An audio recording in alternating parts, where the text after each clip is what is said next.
The Syrian civil war could have come to an end as early as 2012. Unfortunately, though, in war, it's not usually the stronger side that gives in, and it's only too seldom that anyone wants to be the bigger person. In early 2011, the Arab Spring had arrived in Syria, with widespread demonstrations against Bashar al-Assad's regime. When the police opened fire on peaceful demonstrators that March, many people were killed. Violence escalated very quickly, and Syria found itself in the midst of a bloody civil war. Tens of thousands of soldiers deserted and formed the Free Syrian Army. Western nations, and many others, supported the rebels, and Bashar al-Assad came under increasing pressure. In 2012, it looked as if he scarcely stood a chance in military terms. Faced with this situation, Assad proposed a peaceful transfer of power. He offered to step down in 2014, clearing the way for a new government. To this day, we'll never know how serious he was, or what loopholes he might have been hoping for.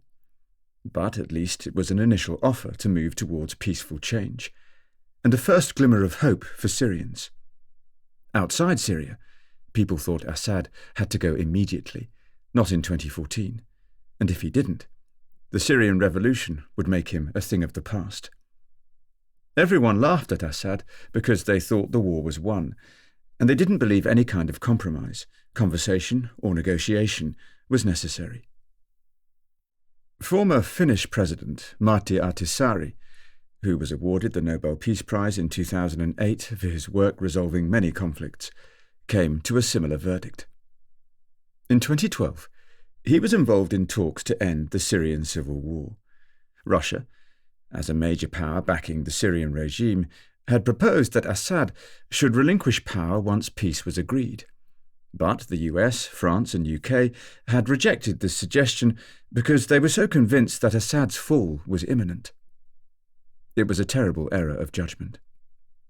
With help from Iran and Russia, the regime in Syria regained the upper hand just a year later.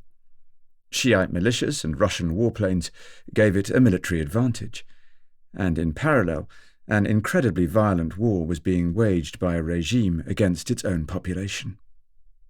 It became clear that the armed opposition couldn't withstand the Assad regime.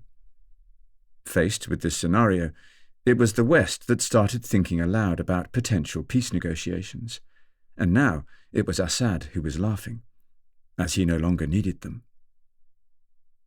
The Syrian civil war continued until December 2024. UNICEF estimates that over 500,000 people have died in the course of the war, all because Assad was perpetuating his campaign of annihilating any dissent with the utmost brutality. But also because, at decisive turning points, neither side was prepared to seek a path to peace from a position of strength.